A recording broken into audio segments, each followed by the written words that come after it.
Витаю вас, друзья. Шалом алейхим. Приветствую, друзья. Все. Так, не включил я ТикТок. Заново давайте. Ассаламу алейкум. Витаю всех. Шалом алейхим. Hello. Приветствую всех. Сегодня у нас 24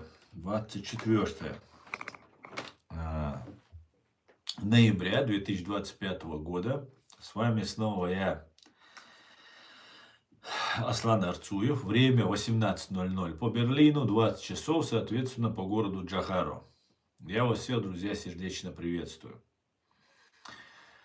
Итак, стрим у нас идет на YouTube-канале Reality и на TikTok Аслан Арцуев. Всем тем, кто находится во временно оккупированной Ичкерии, пожалуйста, заботьтесь о вашей безопасности, будьте осторожны.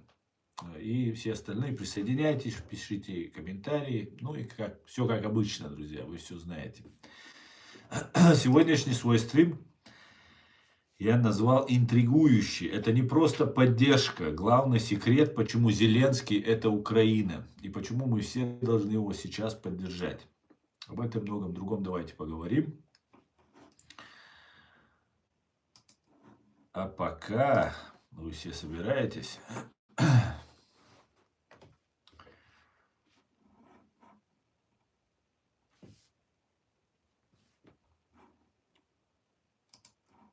я вам расскажу одну интересную новость, свежую новость. Расследовательское издание «Корректив» из Германии объявили в РФ нежелательным. Теперь источникам издания в России может грозить тюремный срок. Обратите внимание. Однако команда заявила, что продолжит выпускать расследование об РФ. Защита потенциальных источников и контактов – наш главный приоритет. Мы обеспечиваем, чтобы никто в России не подвергался опасности из-за контакта с «Корректив».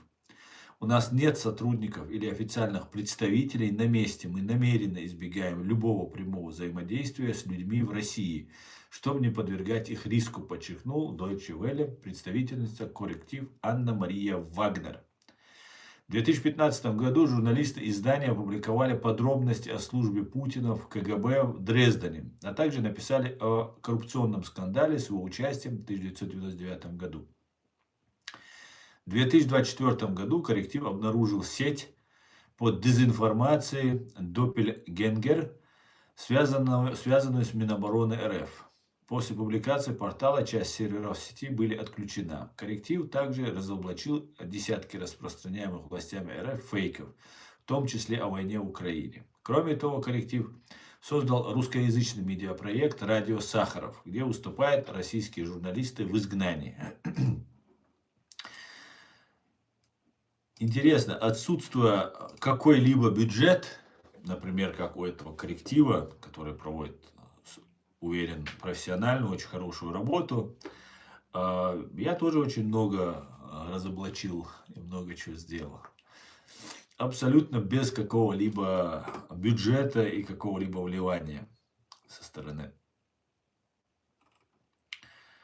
кого бы то ни было.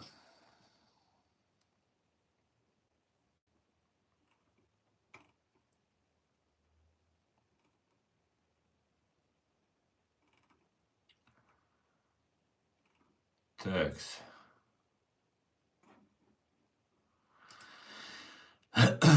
Спикер Совета Верховной Рады Стефанчук заявил следующее.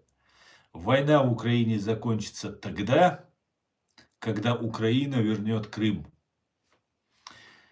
Так что все остальное должно замыкаться в этом направлении.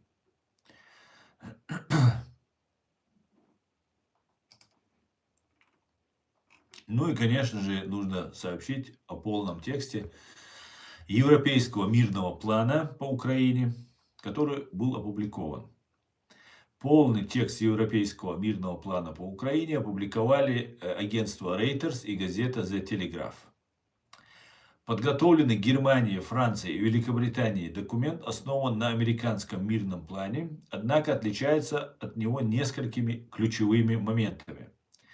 Численность украинской армии в мирное время будет ограничена 800 тысячами человек, а не 600, как предполагают США. Переговоры о спорных территориях начнутся с текущей линии соприкосновения ВСУ и Вооруженных сил Российской Федерации. Вашингтон предлагает заморозить линию фронта только в Херсонской и Запорожской областях, а Крым, Луганская и Донецкая область признать де-факто российскими. Вступление Украины в НАТО, согласно европейскому плану, будет зависеть от консенсуса внутри Альянса. В плане же США говорится, Украина соглашается закрепить в своей конституции, что она не будет вступать в НАТО, а НАТО соглашается включить в свой устав положение о том, что Украина не будет принята в будущем.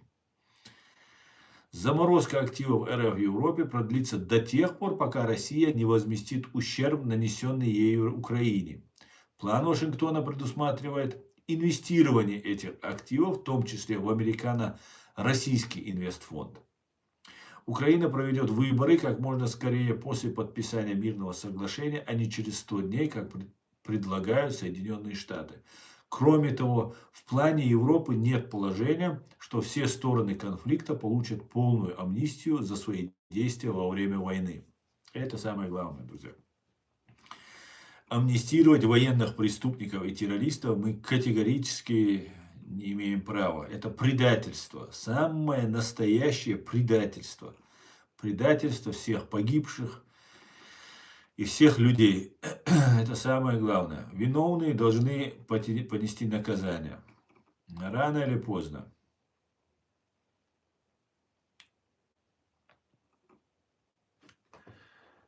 Так, друзья, у нас что, опять какие-то сбои?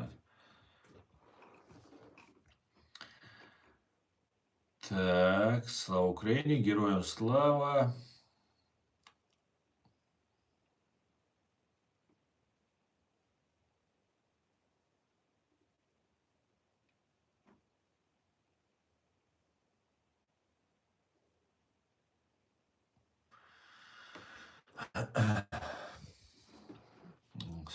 Смотрю. Ассаламу алейкум, ассаламу ашволь, Вильдалберг. Валейк салам, кемэс, машволь. Амин дерейс холь. Ты не чеченец, а американец, говорит. Человек, который спрятался под ником. У меня есть тейп, у меня есть все, а у тебя что есть, кроме того ника? Ты определяешь, американец или чеченец по флагу, который висит, а по какому ты? По правому, по левому, или наоборот, или по немецкому.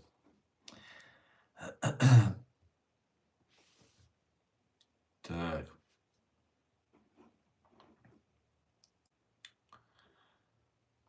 Дальше, давайте. Сейчас ситуация очень интересная, друзья. Просто, знаете, такой был фильм.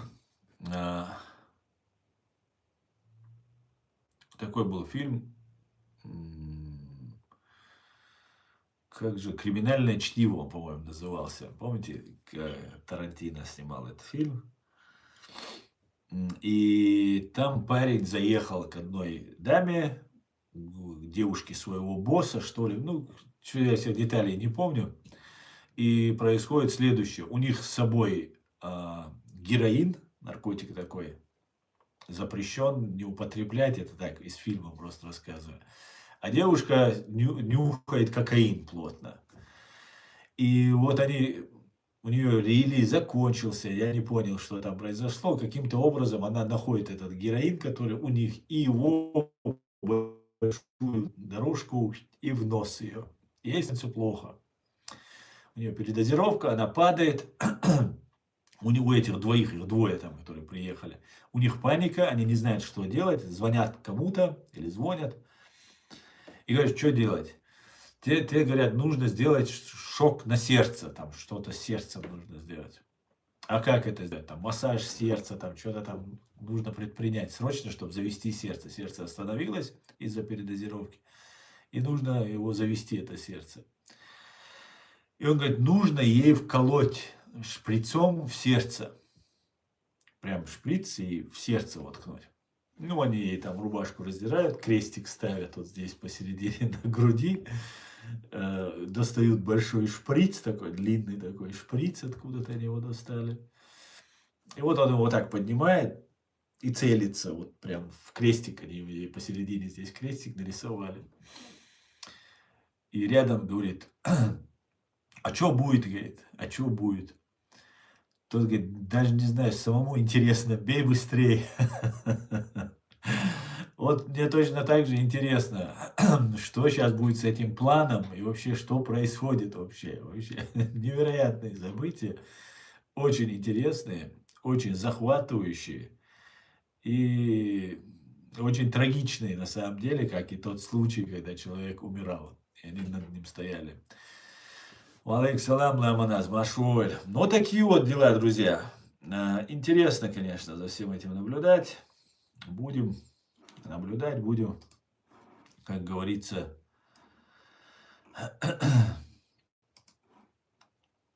все комментировать и наблюдать. Глава Еврокомиссии Урсула фон дер Ляйен назвала переговоры в Женеве прочной основой для дальнейшего урегулирования войны.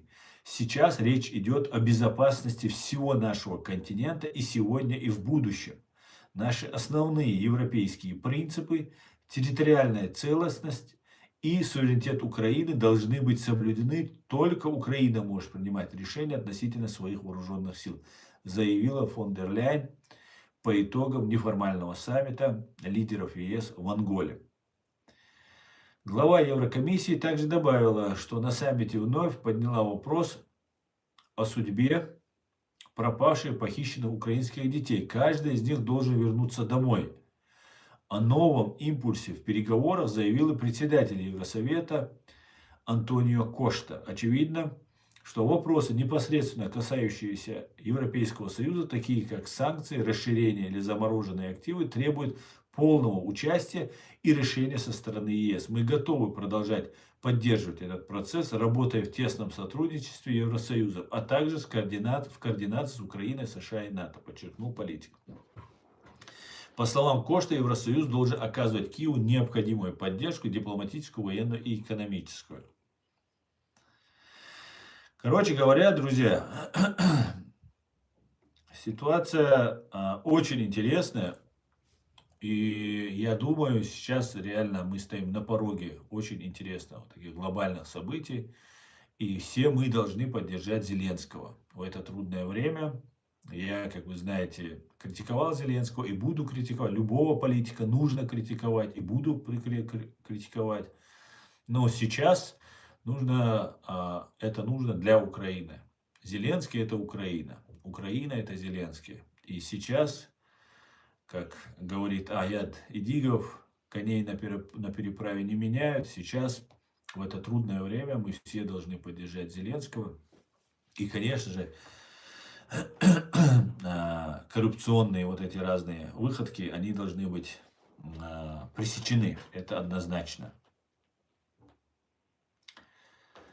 Так, я смотрю, здесь много людей заходят, выходят, что-то там мне лайки ставят.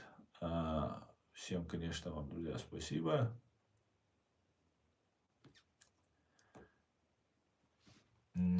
Так.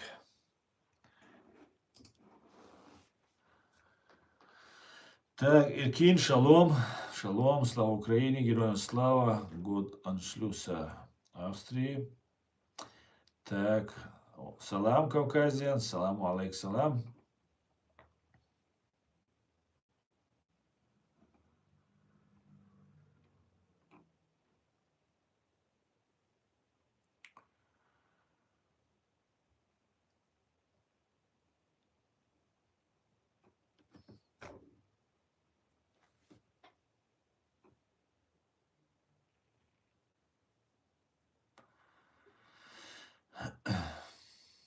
Они и сейчас торгуют с Россией, твой западный мир. Данил, но в смысле мой западный мир? А ты сам, причем все, говорят, не, ну все нет, ну а так да, к сожалению, да. Ну сейчас, смотри, сейчас нет геноцида украинского народа, хотя военные преступления целенаправленно Россия совершает. расстреливает военных, убивает мирных и так далее. И геноцид в Буче и в других местах был. Эпизоды геноцида были. И если у русских получится, еще раз они это сделают. Но на глазах всего цивилизованного мира, всего человечества, чеченский народ топили в крови. Был геноцид. Вся Чеченская республика Ичкерия была превращена в сплошной концлагерь. И тогда тоже мир торговал. Не только торговал, они поддерживали Россию. Они ей рукоплескали. Они ее приглашали здесь, в Мюнхенскую, на конференцию в Мюнхене. Говорили, какой ты крутой, Путин, там, исламистов бьешь, молодец и так далее. Где там они исламистов увидели? Какая угроза от Ичкерии была для всего мира, что они ему рукоплескали? Нет, торговали. Все деньги, все здесь находится, в огромном количестве. Поэтому меня этим ты не удивишь. Вот ты мне сейчас что-то говоришь, что где-то кто-то торгует. Даже Украина торговала.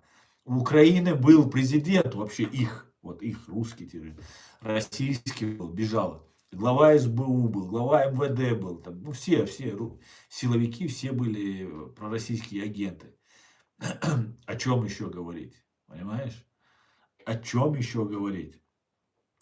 Но жизнь меняется, люди меняются, люди начинают понимать, что это их тоже касается. И знаешь, когда мне Аяд это рассказывал, когда наши возмущались кто-то, что вот Ичкерию уничтожают, там, Россия там блокаду сделала, там еще до войны, и даже уже когда началась война, Джохар говорит, ну, когда все возмущались, и Джохар Дудаев поворачивается и говорит, аж как у нас дела там в Гондурасе обстоят? И все пересматривают, при чем здесь Гондурас, при чем здесь это, что такое Гондурас? Он говорит, вот точно так же, никто не знает про нашу проблему. Никому нет дела, пока их самих не коснется. И украинцам, за редким исключением, не было дела. Жили своей жизнью. Не все же хотели убивать чеченцев, правильно? Просто показывают им террористов, фашистов, каких-то людоедов. О, страшно, да, людоеды, фашисты. Я бы тоже испугался, правильно? Смотришь, людоеда тебе показывают. Страшно ведь? Вот так относились все. А когда к тебе уже приходят, и ты понимаешь, что лгут ведь, обманывают, семиэтажная ложь такая, просто невероятно. И вот когда касается, а сейчас люди поняли, потому что их уже коснулось. Украина – это последний рубеж Европы. Украина – мощное, большое государство. Из Украины можно сделать еще новую имперскую армию, которая пойдет на Европу. А Европе это не нужно. Поэтому все поняли, наконец-то нас услышали. Да? Не потому, что у них приемник заработал, а потому, что им самим стало страшно. Людоед вот уже у ворот. Людоед, понимаете? Вот. И ну что ж, вот таков вот мир. Слава Богу, хоть час услышали. Понимаете? Слава Богу, хоть час. Так, чеченец, валик салам, Масад, слава Ичкерии, героям слава, Гамаджоба Генецуале. Так. Израиль за Чечню, говорит. Отлично, Че, отлично. Отлично. Так. Вот этот Адамов меня преследует постоянно. Адам, что я тебе сделал? Ну что ты меня преследуешь? Постоянно ты меня здесь пишешь. Объясни мне, что я тебе плохого сделал? Я против там ущемления наших прав, там разоблачаю наших убийц, преступников. А ты мне что-то постоянно. Ламанас Баркал. Так.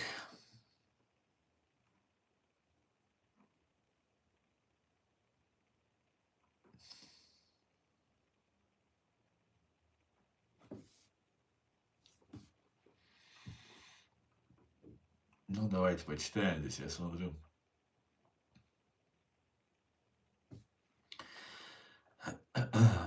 Много здесь пишут.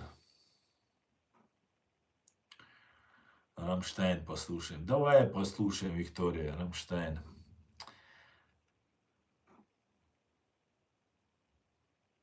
Валейк салам, Шамиль. Все будет Ичкерия. Дал мула, дал мула.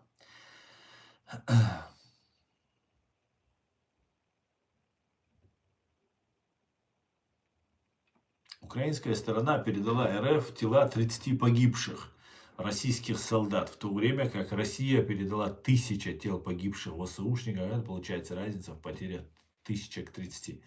Да, я помню вот эту вашу передачу, когда вы своих погибших под видом, да, чтобы загрузить украинцев, чтобы показать, что у вас там потерь нет, что это все украинские вы передавали. Потом еще вы мирных гражданских, которых вы убивали, их тоже передавали. Да-да-да, мы знаем. Вы, россияне, ко мне на стрим заходить и говорить, у вас нет никаких шансов, понимаете? Пока только украинцы учатся то, что мы уже начали забывать в отношении нас, вас, понимаете? Мы уже знаем отлично, как вы можете лгать, ваша просто невероятная способность там, изгаляться во лжи. Мы это знаем, поэтому вы можете к нам не заходить. Так, Куча Кэтерхой, была бойца, ни в коем случае никто не должен ни одного слова произносить. ТикТок. Вот этому чеченцу, в ТикТок кто сейчас, кто Кэтерхой, был бог, шушу, Кучу отца. Никто никому ничего не должен говорить. Сразу там бошик, и жри. Понимаете, местоположение, откуда вы не выявляете, это идет целенаправленная работа. У них большой голод, я полностью их ограничил в своих возможностях, да, влиять, смотреть за мной, да, и они сейчас всячески пытаются заходить сюда. Поэтому, так, чеченец, тебе первое предупреждение, потом тебе бан, короче, за попытку влезть. Да, ну забань его тогда, если похоже на... Не бань пока, не бань, может. Хотя такие вопросы не задают сходу сюда. Никакой информации, друзья, не давайте. Им очень важно, да, узнать, кто здесь, что здесь.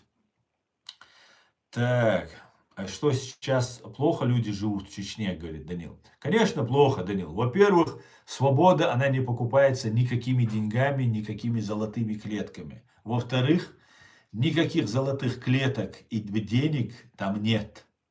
Люди нищенствуют. И самое главное, отправляют на преступную антиукраинскую войну наших чеченцев, молодежь под разным видом. Тонировка у тебя, страховка просрочена, на дороге останавливают. Если не едешь ты, сбегаешь, ты сопротивляешься, готов сесть в тюрьму, отправляют отца, брата. Короче, на всю семью распространяется вот этот террор. Около 10 тысяч убитыми и ранеными уже из Чеченской Республики. Понимаете? Около 10 тысяч. О чем вы говорите? Даже смерть не так страшна. Страшна смерть, насколько несправедливую войну ты идешь против свободных людей. Абсолютно ни за что. Причем в окопах со своими вчерашними убийцами. О чем ты говоришь? Хорошо ли живут? Отвратительно живут. Там, где Россия, там зло. Там, где Россия, там кровь. Там война, там страдания. Понимаете?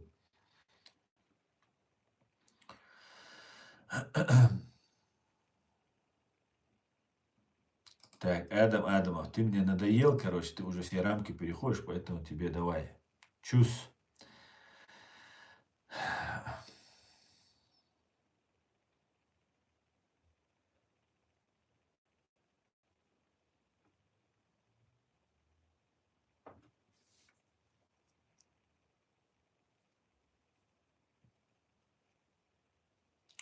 А что ты молчишь про то, что НАТО разрушило Ливию, Ирак, Югославию и так далее? У тебя двойные стандарты. Что ты их не критикуешь? Ну, во-первых,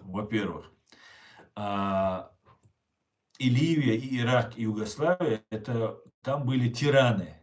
Никакой демократии не было. Во-вторых, НАТО мне ничего не сделало плохого. и Ливия, Ирак и Югославия заслуживали того, чтобы там стал демократический нормальный режим. Народы этих государств, стран заслуживали этого. Югославия вообще, сам понимаешь, это маленький СССР был, который заслуживал давно кануть в лето, а эти преступники получили то, что должны были получить. И мне не за что их критиковать. Я поддерживаю НАТО. Я считаю, НАТО это самая главная правозащитная организация на сегодняшний день. Самая большая правозащитная организация. Правда, она только для избранных, к сожалению. Но как-то так дело.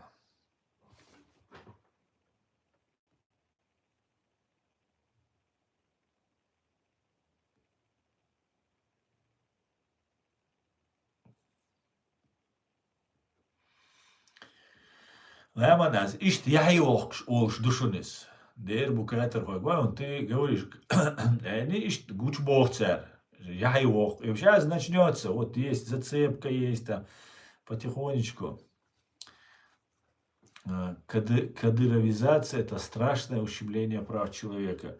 Ну, кадыровизация – это искусственно нам навязанный термин, да, это фамилия. А так это КГБ, это ФСБ.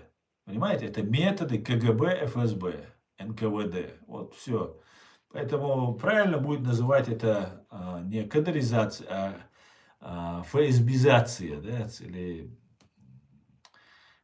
НКВДшные вот эти мерзавцы, вот так их нужно. Валейк салам. Север, да.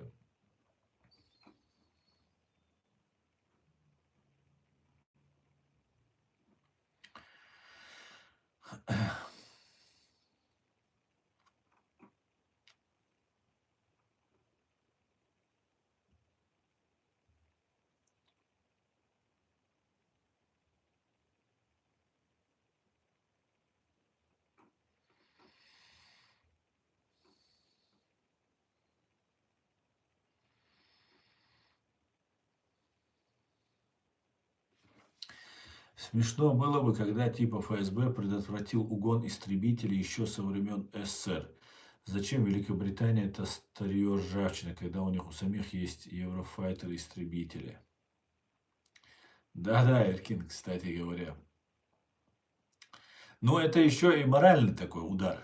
Не просто само это старье. Так, Чабан Алиев, Нихат. Аслан, кто ты по религии? А с какой целью ты интересуешься? Что ты, зачем тебе это знать? Тебе тоже кто-то информацию какую-то нашептал, да?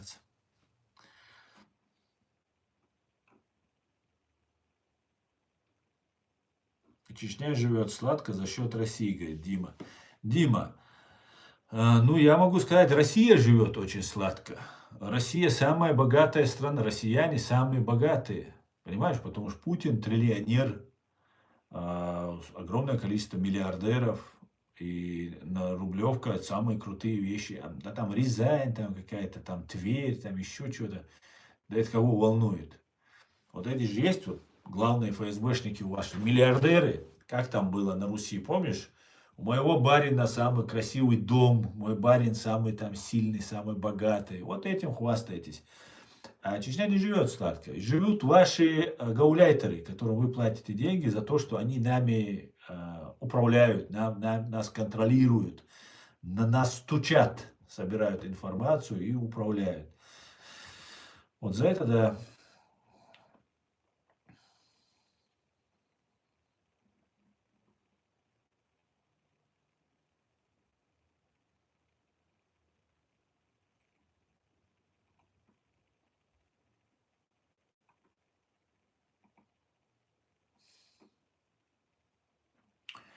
Брат, какая у тебя религия?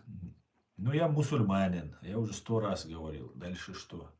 Вот зачем ты мне задаешь этот вопрос? Можешь ты мне ответить на вопрос? Зачем ты мне задаешь вопрос?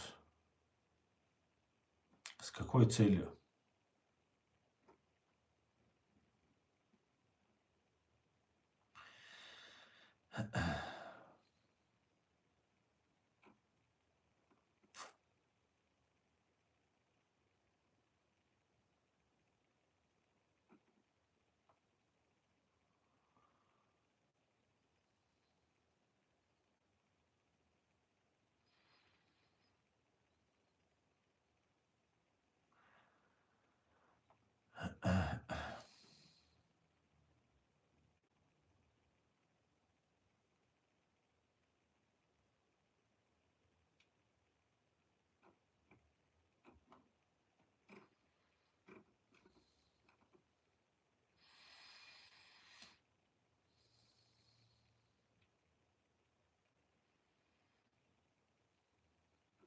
Так.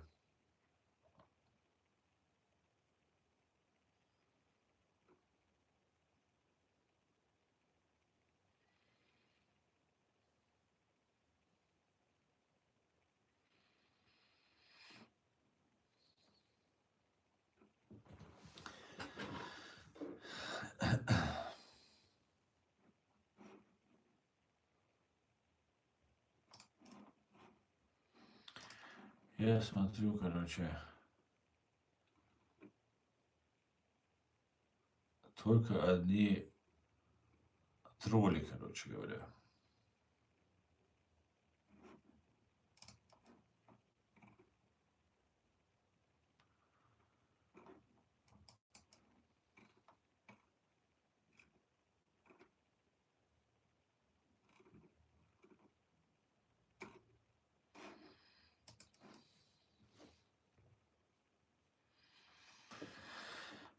Все остальные скромно молчат. Да.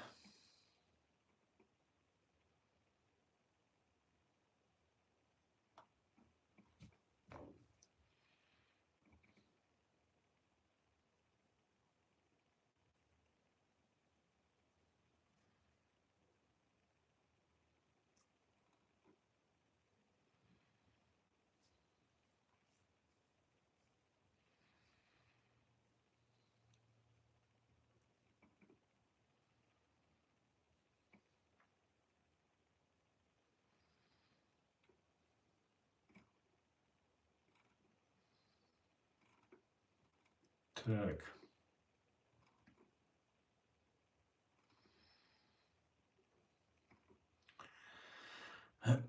Бои усилились в Украине.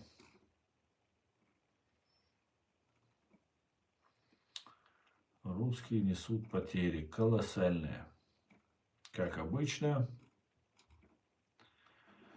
Я так смотрю, особо мне кажется, ты вначале не блокируешь русский, да, чтобы впитать в себя негативную энергию, чтобы дальше стрим на эмоции активно прошел.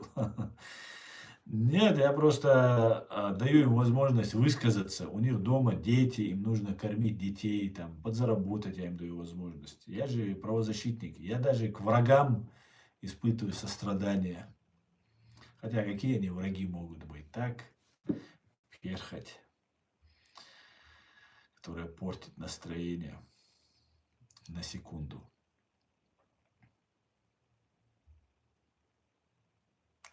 Если Америка хочет быть шерифом по миру, он не должен из-за каких-то ресурсов из России предать Украину. Конечно, не должен. Смотри, Эркин, никто не предаст Украину.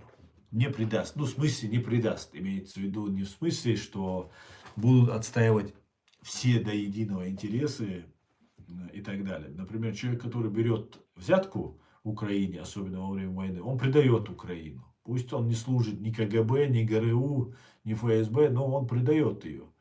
Он же берет взятку. Точно так же любой, кто поступает так, он предает. Америка отстаивает свои интересы. И у Америки, у Соединенных Штатов есть стратегическая цель. Стратегическая цель заключается в том, чтобы на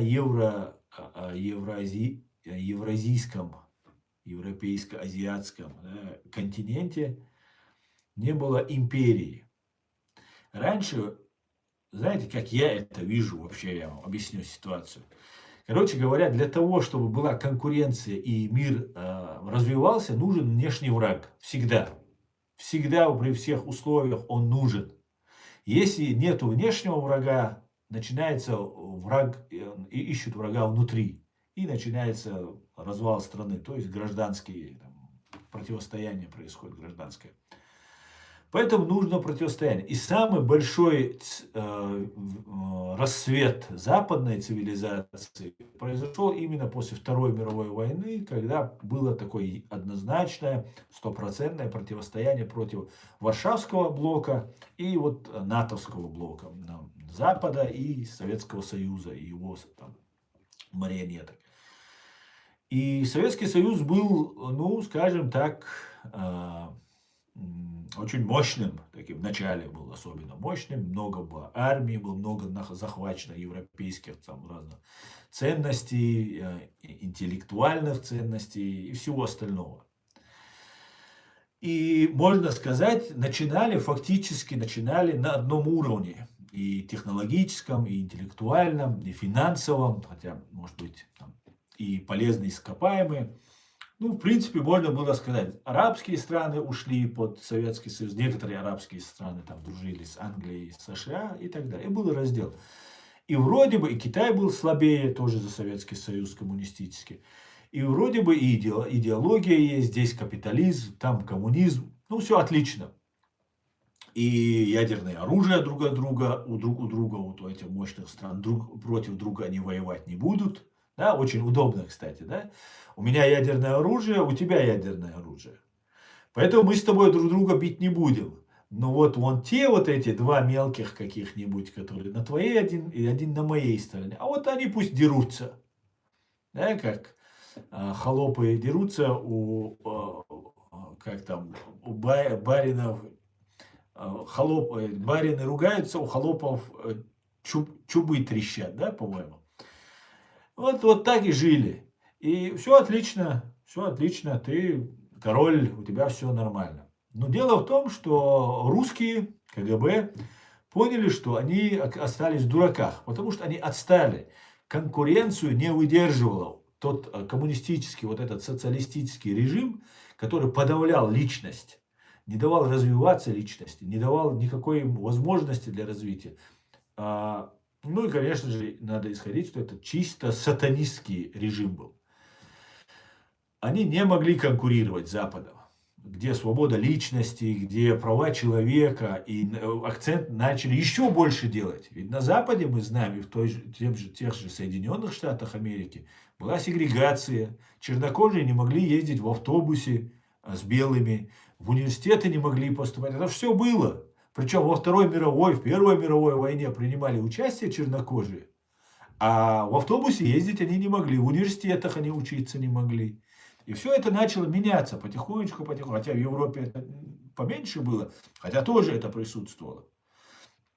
Тоже даже Англия в Индии, что творила, тоже известно. Да, очень много. Франция в Африке много что такого делала, за что должно бы быть стыдно. И потихоньку, благодаря тому, что был Советский Союз и этот тоталитарный сатанистский режим, вот этот режим начал, европейский, западный режим, он начал немножко становиться лучше, развиваться, богаче становиться, умнее. Все умы, а ум это талант, это человек, который, самородки рождаются, да, это реально так есть. В каждом народе определенный процент рождается самородка, и эти самородки нужно собрать в одном месте, и все, и ты король, если ты соберешь вот эти умы. Для этого нужно создать им условия определенные и так далее. И вот произошло такая вот интересная, десятки лет противостояние происходило. И борьба шла с спецслужбами. Западные спецслужбы против советских спецслужб. Именно поэтому советские спецслужбы очень сильные. Они очень сильно боролись, очень сильно там идеологически боролись. Но в конце концов русские поняли, что их держат за дураков. Потому что конкурировать они экономически не могли. Все время воровать у Запада все их технологии тоже не могли. Потому что Запад и смеялся, и подкалывал. Ну, и ты какой-то второсортный всегда, бич какой-то. И в итоге КГБшники, которые хозяева вот этой всей системы, они подумали, а почему бы нам не сделать такой русский гамбит? Давайте притворимся слабыми, скажем, что мы капитулируем, Господи, благослови Америка, скажет Ельцин, например, поедет в Сенат, и после этого нас всех примут. А на Западе привыкли, что у них все получается, они успешные, все к ним бегут, да, гордыня у тебя уже появляется, я же какой крутой. Все бегут из вот этого мощного, страшного Советского Союза и вообще Варшавского вот этого блока, все бегут ко мне. Какой я крутой, как все отлично складывается, понимаете? И Им не нужен был развал Советского Союза. Западу не нужен, как был развал Советского Союза. И тогда они, КГБшники, я полагаю, в основном приняли решение, что мы должны сказать, что мы распускаем Советский Союз, с колхозной экономики мы переходим на рыночную экономику, потому что конкурировать не получится, нужно собственность людям отдавать. Ну и то, что 75 лет рабским трудом зарабатывали советские граждане, мы между собой поделим и станем вот этой элитой, которая на Западе тоже имеется. Вот эти миллиардеры, богачи там и все остальные. Мы должны вот это все прибрать к рукам. И вот они решили сделать такой ход конем. Запад был против. Американские президенты упрашивали не разваливать. Понимаете? Потому что договоренность уже была. Советский Союз и Америка, Великобритания, Советский Союз, Китай и Франция являются постоянными членами Совета Безопасности ООН.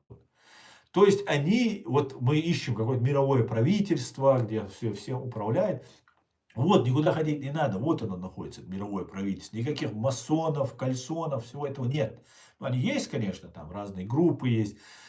Группы в группах есть, в странах свои группы есть, там много чего есть, да, и есть вот, европейская аристократическая элита есть, там в Америке есть, и самое главное, это спецслужбы есть, это тоже уже потомственная элита, которая управляет и владеет, управляет, там, распоряжается судьбами самых богатых, самых влиятельных людей. Она может на них влиять, она может любого человека подвести под тот результат, который им нужен. Любая спецслужба сегодняшняя, вот эти современные мощные спецслужбы. И вот была вот такая вот ситуация, очень интересная. Очень интересная. Ну и русские сказали, нет, мы так не согласны, мы хотим рыночную экономику. Мы оставляем вот этот ненужный колхозную эту экономику и все остальное. И завладели они всем этим. И тогда они подумали, а давайте-ка мы создадим себе здесь империю. А у Америки свои планы, у Запада свои планы. Они не хотят, чтобы сейчас Россия стала снова какой-то великой, мощной империей, которая будет их снова притеснять, опять с ними воевать и так далее.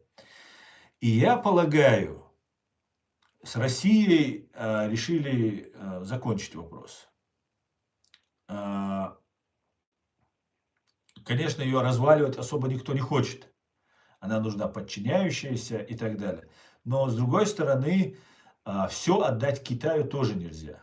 И именно поэтому на Западе, в Америке, я полагаю, и в Британии, приняли решение, что давайте сделаем вот этим главным соперником своим, сделаем Китай. Во-первых, Китай никогда ни на кого не нападал. Это никогда такой империей оккупационной, расширяющейся не являлся.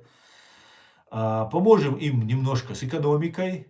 Только так можно объяснить, почему так много все туда было вложено, чтобы у них какое-то производство появилось, какие-то у них свои там компьютеры, все свои возможности у них появились. И у них есть тоже ядерное оружие, у американцев, у Запада есть ядерное оружие. Мы друг с другом воевать не будем, как Советский Союз и Запад. Точно так же сейчас это будет Китай. Но с Россией что-то нужно делать. Ну и тогда Россию, я полагаю, будут дербанить. Я полагаю. Могу ошибаться, конечно. Но я полагаю, что Чукотка, Якутия, это уйдет через Аляску, все уйдет американцам.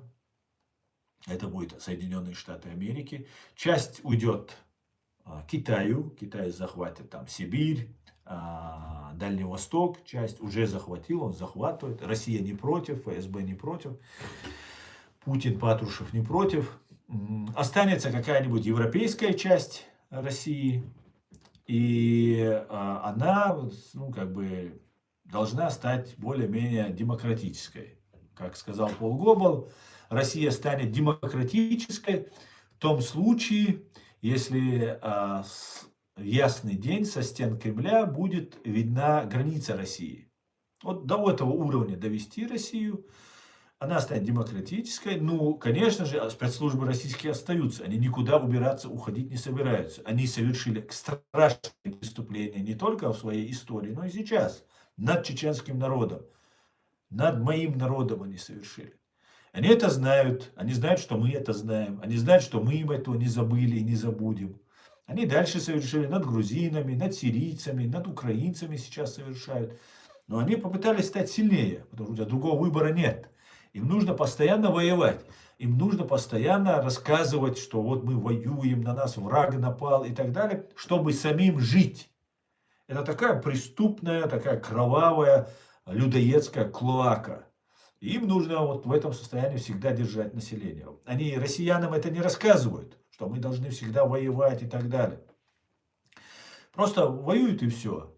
Вот так получилось, и напали на нас. Вот, ну вот там мальчика распяли в трусиках, надо отомстить там. И вот такие вот вещами они продолжают вот это свое кровавое преступление. И я полагаю, что Запад не даст, мы уже это уже все видим, независимости, хорошая Украина, коррупция там, КГБ там в этой Украине, что бы там ни было, сдастся эта Украина, не сдастся эта Украина. Запад не даст России стать снова сильной. То есть империей, той, которой Россия, там Путин, Патрушев, там ФСБ, новое дворянство, о чем они мечтают. Ну просто не даст, не допустят они этого. И Россия пытается всячески, тоже ФСБ, всячески пытается как-то выкрутиться. Игроков в этом деле очень много, заинтересованных там. Все, Китай, Запад, Юг, Север, Восток, все заинтересованы тут. Все, каждый преследует свои интересы. И вот сейчас, на мой взгляд, идет ситуация по разделению мира на два лагеря. Китайский, прокитайский и проевропейский, прозападный. Скажем так, в целом прозападный. Это не обязательно все европейцы или там белые люди, это и африканцы могут быть, и японцы могут быть прозападные и так далее. И та же Якутия, и тот же Чукотка, где 50 тысяч всего населения. И вот такой вот идет передел мира, и будет устанавливаться новая архитектура мировой безопасности. Понимаете? Новый порядок, мировой порядок будет.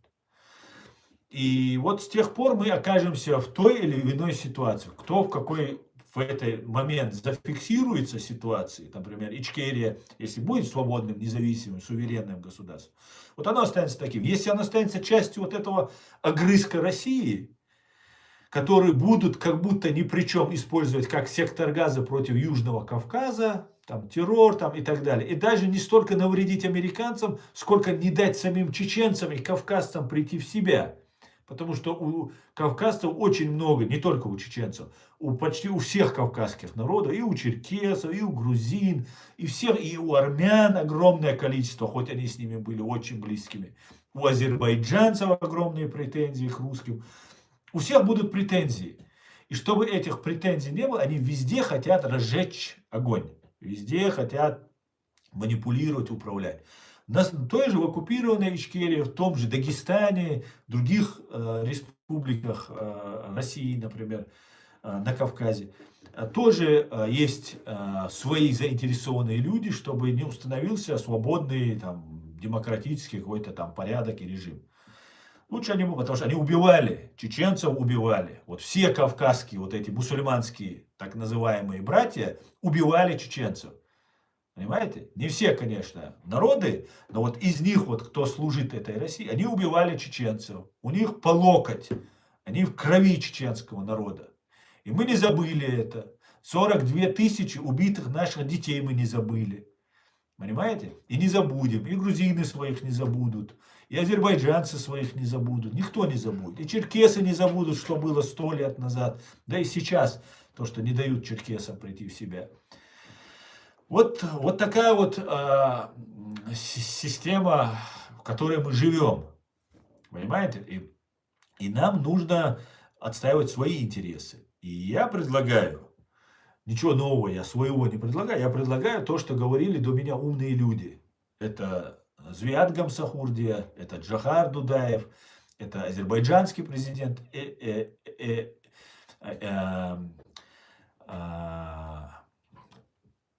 забыл его имя, вот они, русские, русские из Кавказа уходят, и создается свой кавказский дом, что мы кавказская нация. И это так и есть.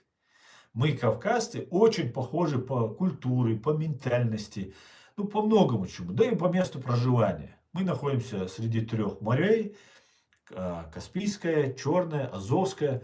И это просто ворота в Европу. Ворота в Европу. И это шелковый путь, который идет из Китая. И это противостояние. Мы будем противостоять тому же Китаю. Я надеюсь, Иран тоже станет демократическим и перестанет представлять угрозу для нас, для Запада, для нас, Кавказа и для Запада. И не уйдет к Китаю, например. Потому что если он уйдет к Китаю, противостояние произойдет на вот этом разломе, то это надолго. Да еще на 100 лет это будет. Постоянно какая-то вот противостояние будет. Вот как-то так я вижу ситуацию, которая развивается. И никто не даст России захватить, ни Украину не даст. Даже если украинцы сдадутся, да, тогда ничего мы сделать не можем. Да. Но они не сдадутся, во-первых, а если, даже если они сдались бы, ну, дальше не дадут ей пройти. Понимаете, не дадут России, не дадут ей стать сильной. Россию потихонечку додушат. Россия отстегивает все, понимаете? Россия отдает все. Все, что от нее требуют, они отдают. Их задача просто выжить. Путин до последнего русского будет воевать. Это не говорят до последнего украинца. Вот что они говорят, посмотрите, просто переверните на них самих. И все, вы все поймете. Они сами себя готовы, ну вот всех русских, они готовы уничтожить до последнего русского, чтобы главное, вот ФСБ, вот это Путин, вся система сохранилась. Вот их главная задача. Вот. А у нас своя задача. Украина тоже своя задача. Да, мы союзники. На сегодняшний день мы являемся союзниками. Понимаете? Но у них свои интересы. Свои интересы. У нас, у кавказцев, свои интересы. У нас, у грузин, у азербайджанцев, у армян, если сейчас они переступят через свою гордыню. Армяне всегда были за Россию. За Россию всегда. Всю вот 100 лет. Воевали в царскую 200 лет, 300 лет. Всегда за Россию были. Сейчас есть надежда, что придет Пашинян, что он исправится. Хотя мы армянам ничего плохого не делаем. У нас в Грозном жили армяне, мы с большим уважением относимся. Первые христиане, чем мы были всегда горды, у нас на Кавказе живут все языки, все национальности и все религии. Буддисты, все религии. Огромное количество переплетений. Это вообще такие ворота, где проходили все вот эти торговые пути, военные вот эти все события происходили у нас там. Шииты, сунниты, все жили всегда нормально, мы жили. Азербайджанцы, шииты, никогда, половина на половину, ну, где-то так вот, никогда проблем не было, что они шииты, мы сунниты, или у азербайджанцев внутри не было проблем, что ты суннит, ты шиит. Какая разница? Мы люди. В первую очередь мы люди. И мы так жили. Тысячи лет мы жили на этом Кавказе. Армянами мы гордились, что они первые христиане на Кавказе, что это вот наши представители, это наша гордость была.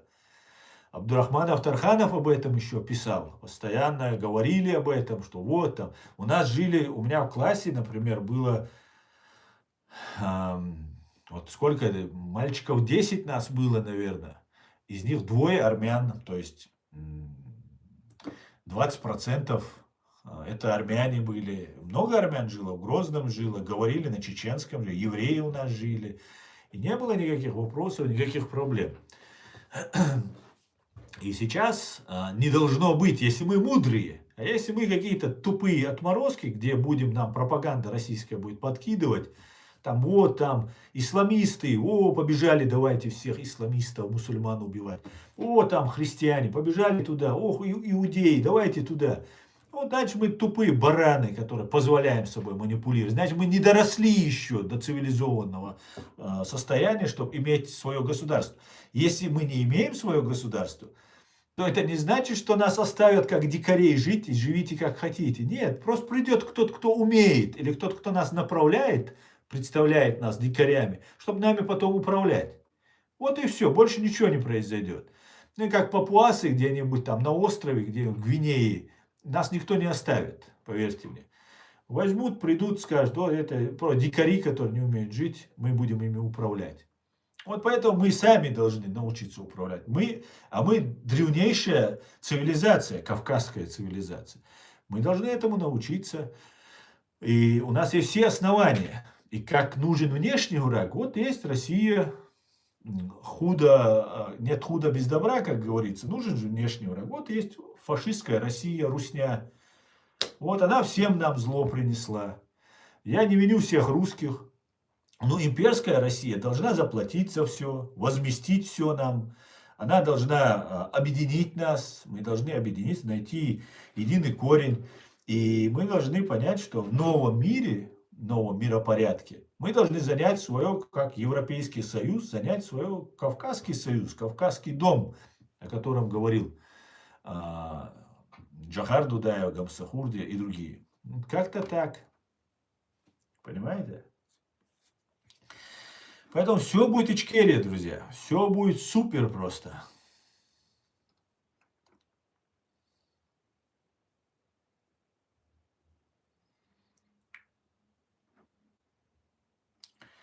Так, давайте почитаю ваши комментарии.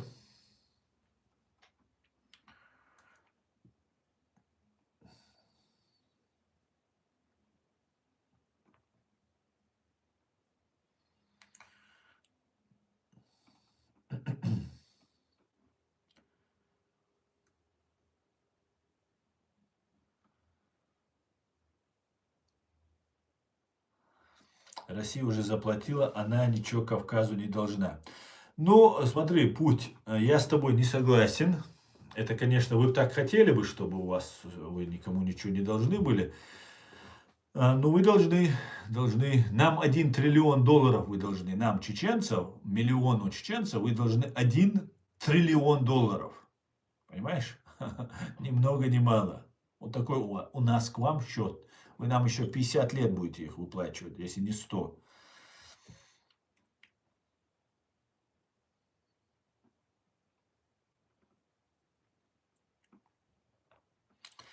Так что вы это самое...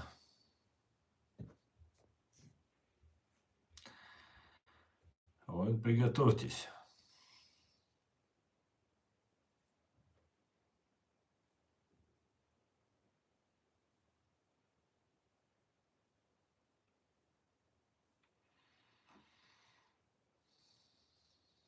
Привет, Стас Клайд.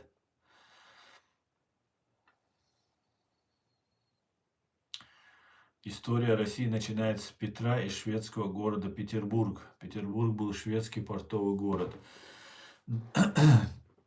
Да, Петр I говорил на нидерландском, да, на наречии разговаривал. На русского языка не было вообще.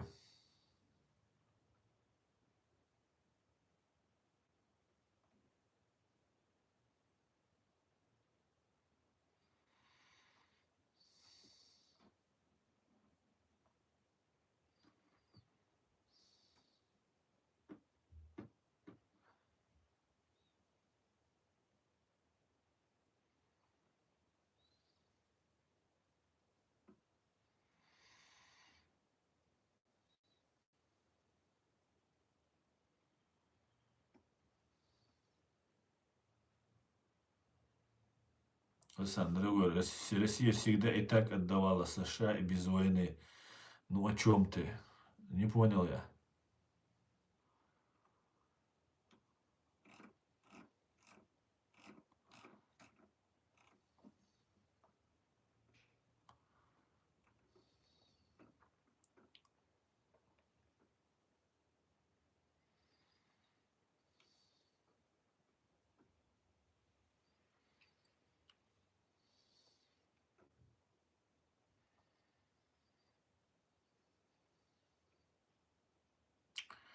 Я уже скинула, говорит, скины скрины Рамзану Ахматычу в чат. Мария, ну что ты наделала? Ну вот мы вот сидим спокойно, вот 328 человек, общаемся. Ну зачем ты так подло поступаешь? Зачем ты меня сдаешь, Лео? Эх ты, тоже мне. Взяла и так слила просто. Кстати говоря, ты могла бы не скидывать, они и так смотрят мои стримы, потому что я их информационно обогащаю, понимаешь? Я им очень много информации даю, о которой они даже не представляли, что может быть так. Да.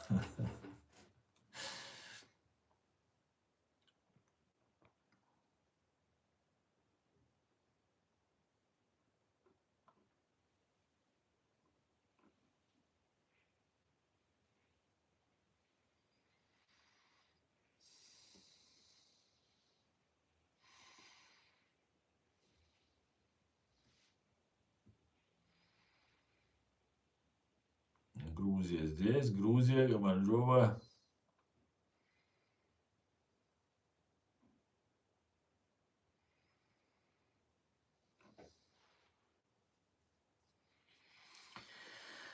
Так, я тут не успеваю, просто подождите, я отключу вот этих троллятин, они мне забивают эти вери, я просто не успеваю читать.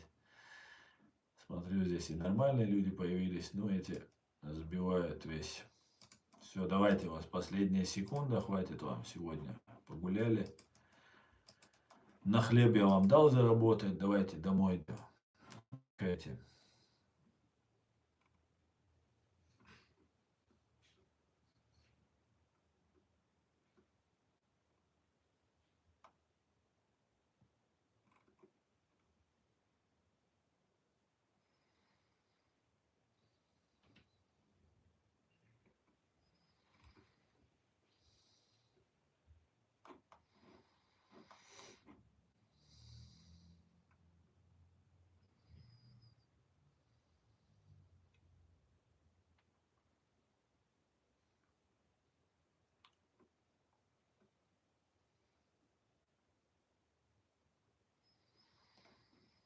Привет, Аслан, читаю комменты, если честно, я в шоке. А в чем ты в шоке? Ну, комменты обычные, троллятина заходит, работает, отрабатывает.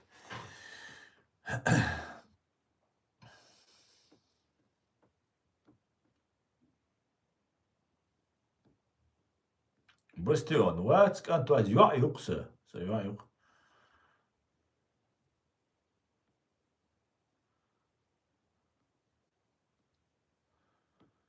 А то и то.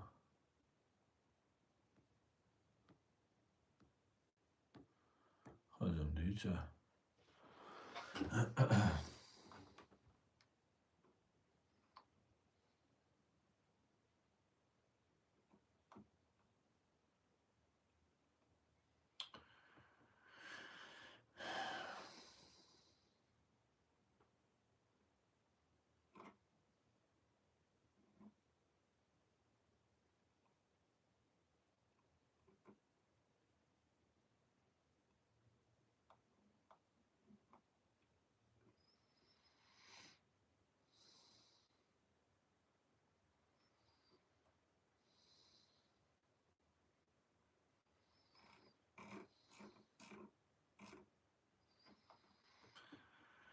На Северном Кавказе будут созданы независимые государства, которые будут отстаивать национальные интересы этих народов, а не русских. Будем надеяться, будем надеяться. Очень хотелось бы в это верить.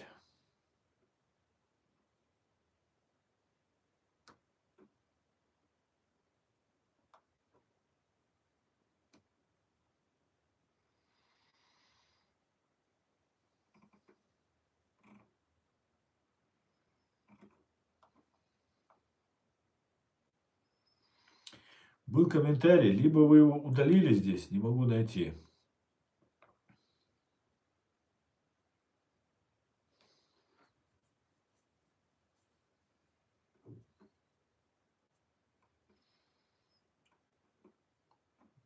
Либо вы его удалили, либо он испарился.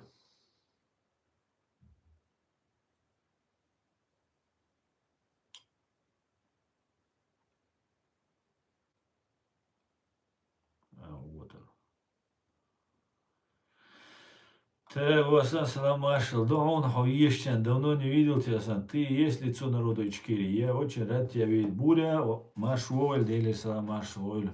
И я рад вам всем, друзья. Друзья, сейчас смотрите, знаете, какая ситуация? У нас ситуация следующая. Сейчас мы ведем информационную борьбу. Мы должны представить себя, во-первых, для наших друзей и потенциальных союзников, показать, что мы адекватные, договороспособные, нормальные, цивилизованные люди. А врагам надо объяснить, что их пропаганда, она ничтожна и ничего для нас не представляет. Поэтому каждый ваш комментарий, каждый ваш лайк или распространение наших эфиров, или просто вырезать просто видео, куски какие интересные, и выкладывать их, распространять, это очень-очень важно. Каждый должен делать, не кто-то другой за меня сделать, нет, каждый, вот на, я это должен сделать, должен из вас каждый сказать, и начать делать, и распространять, понимаете? И это очень важно. Не сидите просто так, не будьте не участниками, безучастными, там просто зрителями, не будьте. Будьте активными участниками. Это нам очень важно. Мы стоим на пороге грандиозных изменений. Грандиознейших. Понимаете? Такое раз в 100 лет происходит. Вот в каком процессе сейчас мы находимся, весь мир находится. Это может еще растянуться на год, на 2, на 3. Но это в любом случае уже меняется все. Процесс запущен, его нельзя остановить. Невозможно просто остановить. Поэтому не будьте просто зрителями, участвуйте. Так. Кавказцы для русских нужны только как дешевый рабочий ресурс. И чтобы кавказцы умирали за русских в бессмысленных войнах, развязываемых русских. Абсолютно так, абсолютно. Вы даже заметили, простые такие не шибко грамотные, там, возмущаются русские, говорят, а что это наши парни там воюют, а они здесь? Так вы определитесь, это ваша страна, вы же тут элита, так сказать, вы же должны свою родину защищать. А когда воевать, значит, кавказцы должны идти, понимаете? Они прям, а что это мы? Пусть чурки идут, воюют. Прямо так и говорят. Представьте себе. Шамиль Басаев из Казахстана, район Жарма. Ну, Шамиль Басаев уже родился после того, как мы вернулись из Казахстана, но его отец, да, в Казахстане находился, как и весь чеченский народ.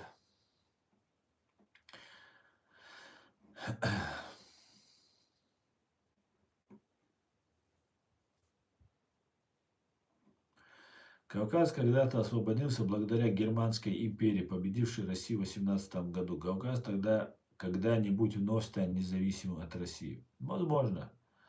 Сейчас как раз это время настало.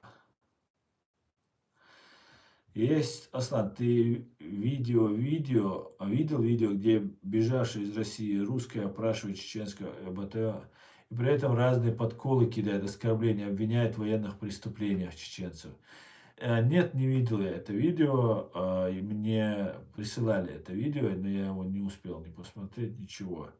Ну, ничего удивительного, это сейчас, знаете, сейчас, если будет зачистка в Украине, вот этой всей коррупционной банды, которая там окопалась вокруг Зеленского, да вообще была всегда. Если это будет зачистка, то нужно будет отвлечь внимание, если война останавливается и уже путинская вот эта вся верхушка будет изгнана или посажена, арестована, или разбежится просто, или сбежит в Россию, то в таком случае им нужно будет каким-то вот образом вот эту всю банду свою военную задействовать. И они ее на Кавказ хотят задействовать. Именно поэтому сейчас там Закаев раздает звуки, мы батальоны сейчас пойдем туда, откуда у Закаева батальоны, какие батальоны, почему сам Закаев не пойдет, вот у него много там родственников, которых он вокруг себя собрал, вот пусть все идут там и сами воюют. Чеченцам не нужно пока нигде воевать, мы должны, во-первых, заслужить, получить признание международное, а не так, чтобы мы сейчас опять начали какие-то боевые действия, а потом сказали, да вы часть России, да ты ж террорист, куда ты лезешь? Вот давай, вот ты ж террорист, давай. И потом доказывай, что ты не террорист, что ты не это, что у тебя какие-то права есть там, и так далее. Вот у нас половина Интерпола чеченцы забили туда, вот закидали туда всех. Просто за то, что сейчас украинцы это герои, на весь мир показывают, какие они герои. Весь YouTube забит роликами Мадяра, Facebook, все остальное. А чеченец сразу террорист тогда получается. Понимаете? Поэтому они сейчас хотят там какой-то там отвлекающий маневр сделать. Нет, чеченцы должны добиться того, чтобы их признали, получить гарантии. Мы уже свое отвоевали, да, как кого-то там с кем-то разговаривают, двое каких-то там российских пропагандистов, по-моему, да, или может быть военных, не знаю кто конкретно, ну, пропагандисты военные, наверное. И говорит, мы вот взяли пленных украинцев многих мы допрашивали, общались с ними. И знаете, говорит, они очень сильно идеологически прошиты, говорит. Просто отморожены напрочь, говорит, украинские вот эти молодежь. И знаете, говорит, самые такие прошитые, это 25-30 лет. Бинго! Это именно 25-30 лет, о которых мы, чеченцы, с ценой своей крови, всей своего народа, хотя все нас обвиняли, плохие, там, террористы, исламисты, мы дали это время всему миру, в том числе Украине. И вот поэтому есть в Украине люди, которые не знают, что такое вот эта ГБшная пропаганда, что такое там ГБшная российская вот эта их навязанная всем нам вот, установки эти. Вот этим мы добивались. Поэтому мы должны в первую очередь добиться признания всего мира, весь мир должен признать Чеченскую Республику Ичкерию, получить гарантии от Соединенных Штатов, от Украины, вот сейчас Украина признала. Мы должны от Запада, от Великобритании, которой тоже хотелось бы, да, в хороших отношениях с ней быть, и чтобы она нас тоже поддерживала и признавала, да, чтобы не просто так, без обязательств. Есть какие-то там эти туземцы, дикари, которых используют, а потом, очень жаль, конечно, да. Хорошие парни, молодцы, бились классно, ну, исчезли, закончились. Очень жаль. Вот это нам не устраивает больше. Все, хватит. Мы это насмотрелись, навиделись. Мы вместе боролись против империи и являемся настоящими противниками этой империи, неподдельными. Мы доказали всей 300-летней своей истории. Поэтому нам нужна теперь правовая, юридическая поддержка, признание. И вот на основании этого будем разговаривать. Есть договор, действуем. Все, такое, никаких вопросов. Нет договора, ну, извини. Будем немножко наблюдать тогда. Наблюдать. Поэтому вот так вот, да. Салам алейкум из Баку. Ва алейкум ассалам, Баку. Ты присылал, это значит, это ты, значит, был. Ясно, все с тобой, короче. Так, еще одна причина, почему кавказцы нужны, чтобы население отвлечь от внутренних проблем страны и плавно переходить на Кавказ, как это было до 2014 года. Враг должен быть враг, внутренний, внешний, отвлекать, чтобы на фоне кавказцев русские чувствовали себя не холопами, а что дворянами они чувствовали. Ну, дворяне, конечно, у них другие, но все равно на фоне кавказцев, там, когда там, видишь, чушка какой-то, когда лежит бич в своей собственной луже и говорит, вот эта чурка какой-то там идет. Очень весело наблюдать за этим. Ну, так, чувство такого превосходства, чтобы дать некоторым. Очень нужно, да. Полезно. Так. Валейк салам, Рояль. Ни одна европейская империя никогда не колонизировала Кавказ. Это сделала только Россия. Она и по сей день высасывает все ресурсы. Ну, вопрос такой, я тебе скажу, немножко спорненький. Например, когда мы познакомились с русскими, вообще откуда появилось название чечен? разные, да, там, бросы делают оттуда, оттуда, от острова Чечен появилась, который находится в Каспийском море. Там был флот. И этот флот, который шел от Астрахани, от Петра Первого флот, они там сразились в Астрахани, разбили Астраханское ханство и дальше шли. И они шли, это такие походы на Персию были. Персия была богатая, и там боестолкновения шли. Персия шла с той стороны, завоевывала, а с этой стороны шла европейская вот эта разные империи, ну, государства такие мощные были, особенно Голландская империя, которая была на воде очень мощная. И они по Каспию встретились там. И вот там произошло одно из первых сражений, самых кровопролитных на тот период. И с тех пор Чечен появилось название, что вот там где-то какие-то чечены, там с ними был Рамс, короче говоря. И знаешь, русского языка практически тогда не существовало. Петр I говорил на голландском языке, на немецком языке, на французском уже чуть попозже, и на французском языке начала элита русская говорить.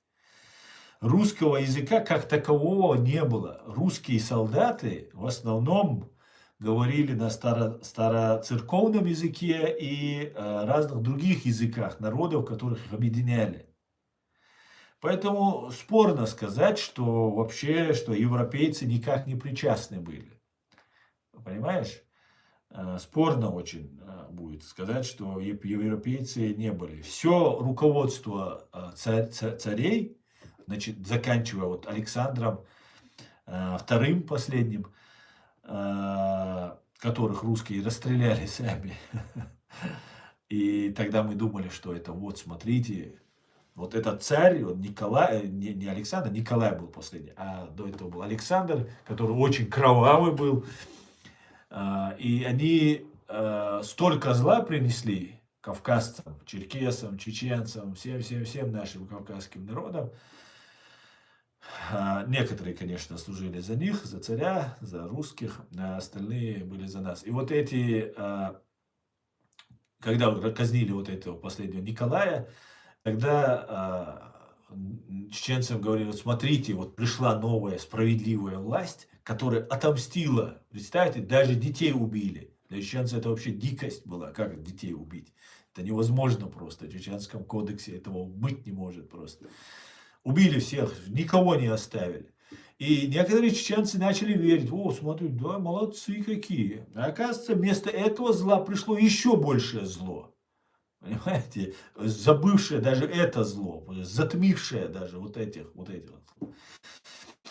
Поэтому и вот этот же Николай, он двоюродный брат английского короля был, как известно, как рассказывают нам историки. Поэтому все так неоднозначно, да, с этой Европой, да. И многие генералы, которые были офицеры, были даже по фамилиям видно, да, не совсем, так сказать, исконно русские, Ивановы, Петровы. Да. Да, коммунисты были еще хуже, чем царская Россия. Да, думаю, да, хуже, да. Я думаю, да.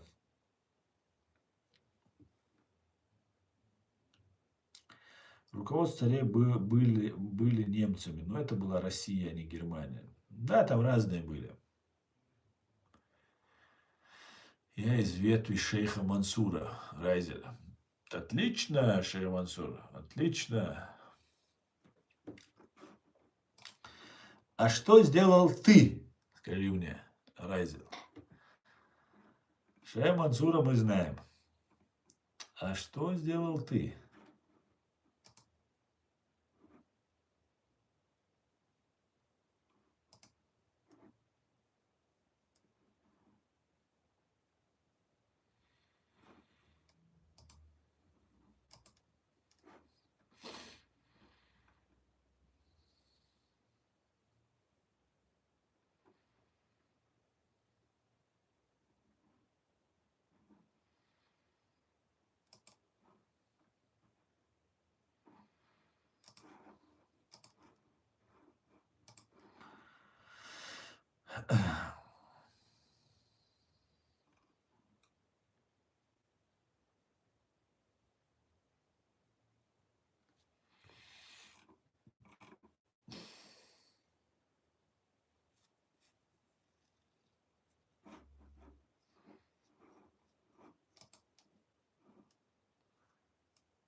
За меня все сделал мой предок. В наше время это не мир чести и достоинства. Я не понимаю, конечно, что ты хотел этим сказать. Но если он за тебя все сделал, то тебе и работать не нужно, правильно? Он же и кормит тебя, и детей твоих воспитывать будет тоже он, правильно? Или нет? Или ты все-таки сам должен сделать? Если ты говоришь о своих корнях и сам ничего не делаешь, и не собираешься делать, то это большая проблема, я тебе скажу. Можешь забыть шейха Мансура, он свое дело сделал, да? Каждый должен нести свой вклад для своего народа, для себя, для своей семьи. Каждый должен делать. А так сделал Бог, куду. Нет, так дела не делаются.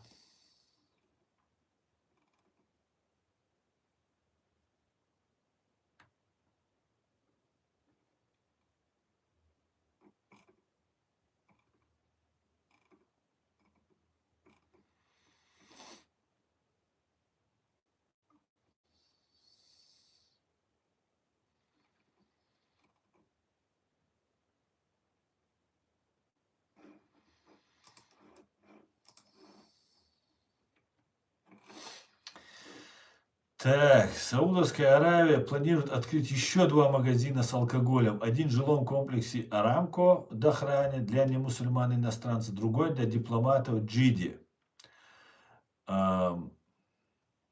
Отлично, будут бухать тогда. Чему не открывать магазин, я не могу понять.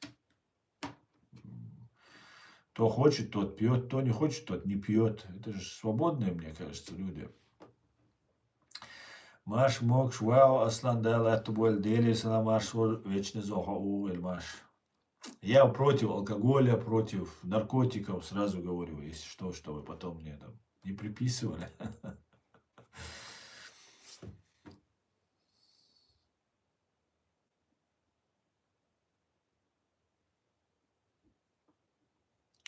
Салам, уважаемый Аслан, привет тебе из ЗСУ. Салам, дорогой Вася Гильдыев. Слава ЗСУ, слава великой украинской армии, друзья. Спасибо, что вы есть. Низкий вам поклон, честь и хвала вам, парни. Искренне говорю, от всей души. Спасибо вам. Вы боретесь за себя, за свою землю, но вы боретесь за всех нас. Тот, кто понимает это, тот понимает, друзья. Искренне любим вас и уважаем. Спасибо вам за все, за каждый ваш пот, за каждый ваш шаг, за каждый ваш труд. Огромное вам, за каждый мозоль на вашей руке, за кровь, за рану, за все. Спасибо вам. Огромное. Вы чеченец. А зачем вы спрашиваете миру мир? С какой целью вы интересуете, чеченец я или нет?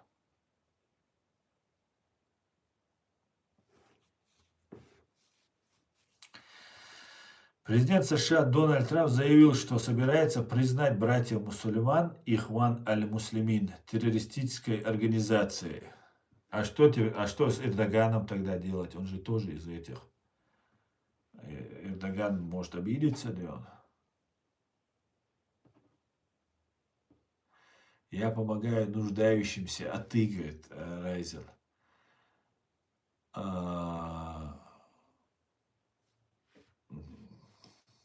Я не знаю.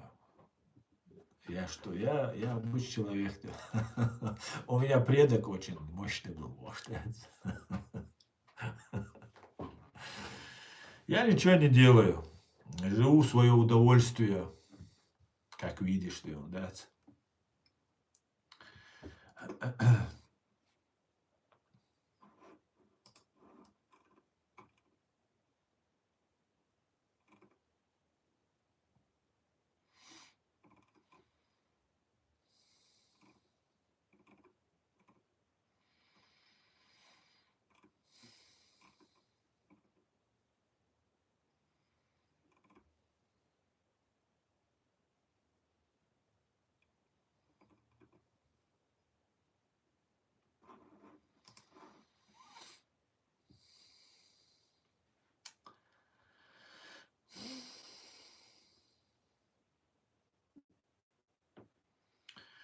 Вопрос, смотрел ли ты Чечен World? Он говорит о нашей ситуации почти как ты. Во всяком случае, я так думаю. Я вижу много твоих единомышленников.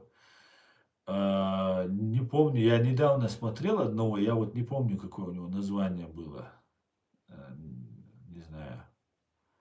Сагасуном. Сейчас я тебе скажу, сейчас, да, я его или нет.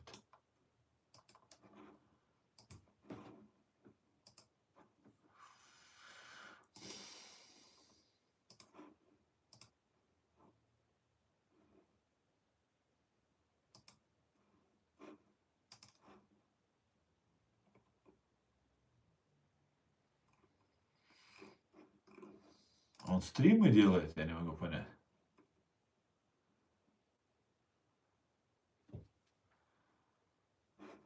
Я не могу понять.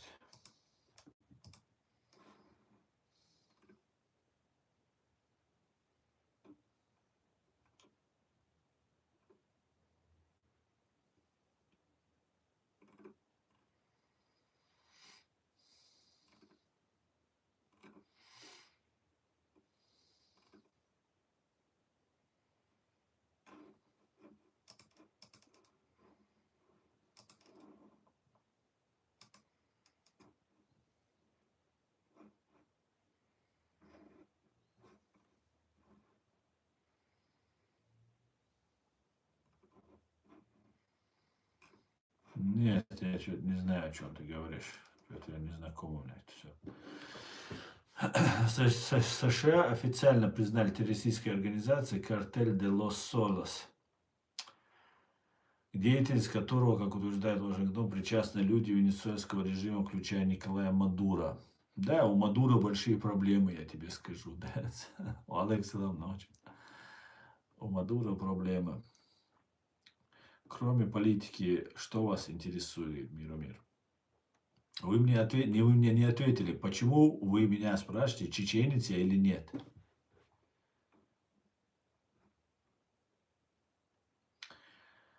Но вы не вместе, жаль. А может, я ошибаюсь. Очень хочу, чтобы в твою полку прибыло. Да, у нас вечный зов. На самом деле в полку достаточно людей. Не хотят все светиться. Вот у нас одна проблема. Все говорят, да, да, конечно, мы за тебя. Да. Светиться никто не хочет. И я знаю, что они за меня. Они 100 раз, 1000 раз лучше во всех смыслах меня. Но светиться не хотят. А when üşek информационный был. Видишь, иду куда, я проблем, да? Разные местечка. Английский бьючпеш, безвойн. Войдутся гдуй и переводить даже, и даже danach безвойн. Видишь, что? Сейчас есть искусственный интеллект, можно стримы переводить на разные языки. Хотя он сейчас и дубляж сам делает. Мои стримы и так переводятся на разные языки. Но какие-то куски вырезает он с аядом, то, что говорим. Аяд говорит, очень интересные, очень исторически важные вещи. Их нужно вырезать, распространять. Короче, надо работать.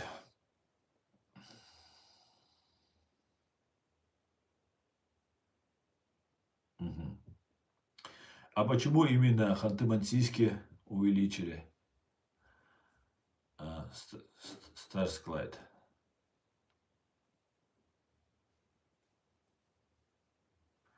Думаю, США, Запад и США создали дешевую бензоколонку, и им не выгоден их распад. Ну, может быть.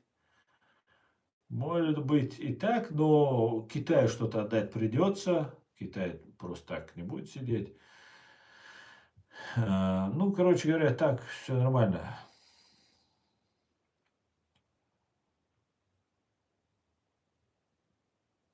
Почему вы спрашиваете меня о том, что я спрашиваю вас, чеченец вы или нет?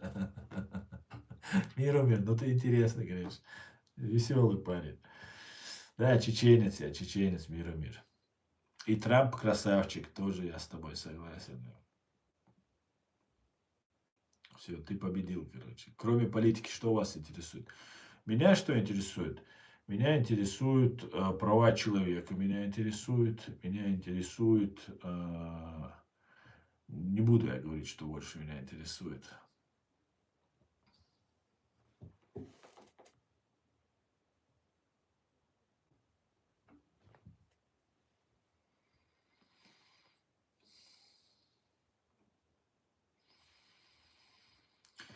В Венесуэле в 4 раза больше нефти, чем в России. Ничего ж себе. Добрый вечер, Алекс. Добрый. Валейкум Север, Маршвуэр, Север, ты можешь посмотреть на ютубе наш стрим сегодняшний. Обязательно зайди, посмотри. Потому что мы сейчас заканчиваем. Друзья, поддерживаем Зеленского обязательно. Слава Украине. Все будет Ичкерия, Нохчик Амдинду. Всего самого хорошего, друзья. Адикер Маршвуэр. До свидания.